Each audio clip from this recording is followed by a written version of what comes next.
Nag-viral sa social media ang buwis buhay nga diskarte sa usa ka mag-inahan.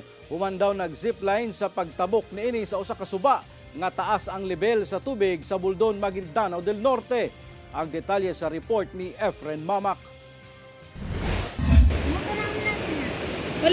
Sa video makita ang pagplastar sa usa ka batang babayi sa usa ka hinimong duyan nga nakakabit sa usa ka kable sa Lumabek River sa barangay Kulimpang sa Buldon, Maguindanao del Norte banda alas 10 sa buntag adlong Lunes.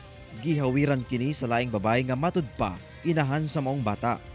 Taod-taod daw nag-zipline sila nga mitabok sa suba kung asa ang inahan mikumpayot sa duyan. Hangtod nga gisugat kini sa usa ka batang lalaki ug siya na pud ang mitabok sa suba gamit niini.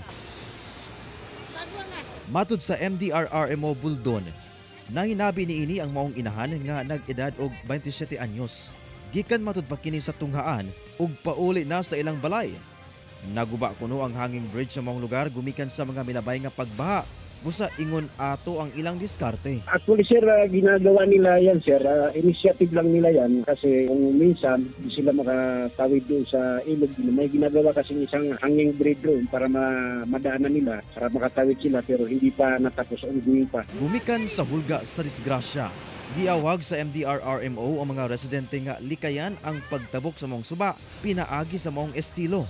Hinoon, gipaspasan naman daw ang pag-repair sa maong hanging bridge. Actually, mayroon kaming ginawang warning signage na pinagbawalan namin yung mga tao doon according sa utos ng aming kagalang-galang ng mayor at saka yung mga barangay captain na bawal yung ganun para makaiwas tayo sa disgrasya. Kauban si Gary Balantay, Efren Mamak, One Mindanao.